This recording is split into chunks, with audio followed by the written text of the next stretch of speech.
What's up, everybody? Welcome back to A Beer A Day with TK. It's Tuesday evening, and I'm hanging out in the garage with Loki the Attack Cat, getting ready to drink a beer. The beer I'm going to review today is Red Stripe Jamaican Lager beer from Desnoes Geddes Brewing in Kingston, Jamaica. Desnoes Geddes was founded in 1918 in Kingston, Jamaica, but over the years they've kind of come a long way. Over the years they kind of sold out to some extent.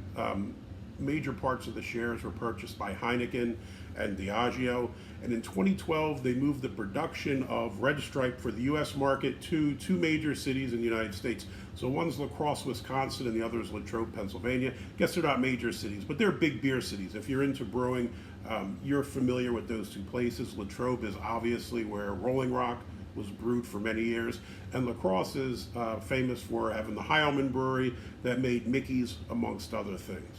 So I'm kind of sad to see that they farmed out their production for the U.S. market to the U.S. I know it's probably cheaper and better for business, but to me the novelty of having a foreign beer, something a Jamaican beer, is actually having it brewed in Jamaica.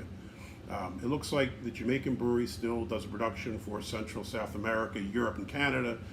The U.S. is the outlier. They're made in Wisconsin and Pennsylvania, so take it for what it's worth. Also kind of sad is to see that ownership of the brewery has kind of shifted hands. So D&G now own very little, I guess, of the brewery.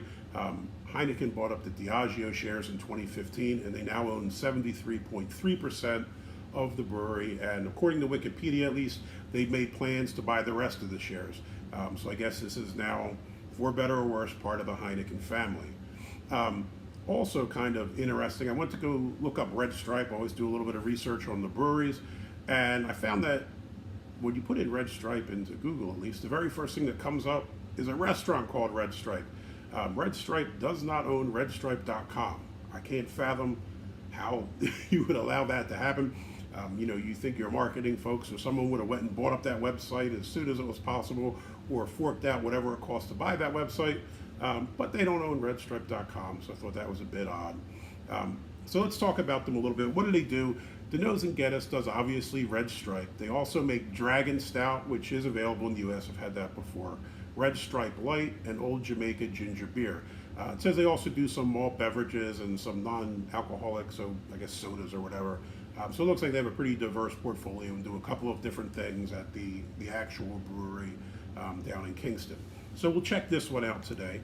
On Untapped, this gets a 3.08, Beer Advocate a 2.99, and the overall aggregate score was a 69 pour, which is odd. 69 pour with a 2.99 doesn't really seem like a poor score to me, but sometimes there's some deviation between what the critics think, I guess, and what the average person on the street thinks. So let's give this a shot.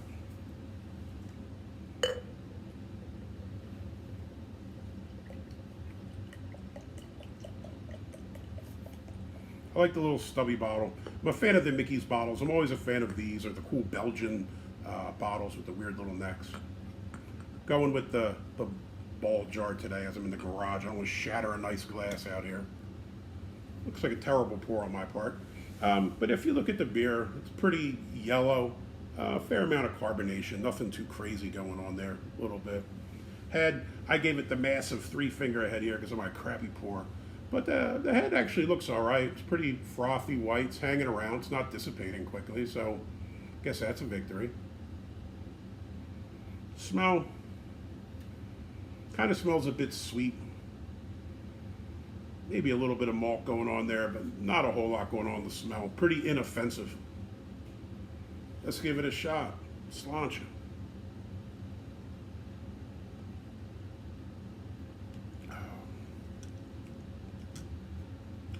The initial taste, it's a little bit sweet, kind of like a lot of the Euro lagers or things like that. I guess it's kind of what I'd associate with a corn sweetness.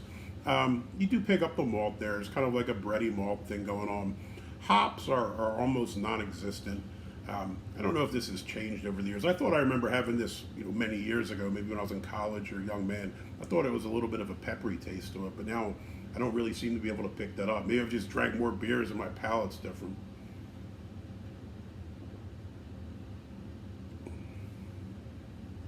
Pretty clean. light body. Honestly, I'd have to say it's just pretty non-offensive. If I were to stack this up against other kind of macro beers, I'd say this is middle of the road. There's nothing wrong with it. It's certainly not good. It's not something that you seek out and really enjoy. But at the same time, I can't say there's anything terribly wrong with it. It's a pretty clean taste, malty, a little bit sweet. Like I said, not much going on with the hops. Light mouthfeel, light body. And if it was a hot day or you were in a club or bar and it's quite warm, this is something you could probably drink a few of and it wouldn't be a huge problem. Comes in at 4.7 ABV, so it's a little bit on the lighter side. All in all, Red Stripe. Would I drink another one of these? Yeah, I would. I don't know that I'd be seeking it out regularly. I don't know that it's at the top of my list, but it's not at the bottom either. This is a middle of the road beer. I know it's more of a macro type beer, but like I said, it's pretty inoffensive, pretty easy to drink. And if you wanted to have one or two of these, I don't think it would be the worst choice you could make. So, Red Stripe, surprisingly you do. You get a thumbs up. I'd have another one. If you liked the video, please give me a thumbs up. Hit that like button. If you want to see more videos like this, please hit subscribe. And as always, if you have any comments or questions, if you've had Red Stripe, if you like it, if you think it sucks, if you think it's in between, jump in below. Let me know what you think about it. Hey, until next time, cheers.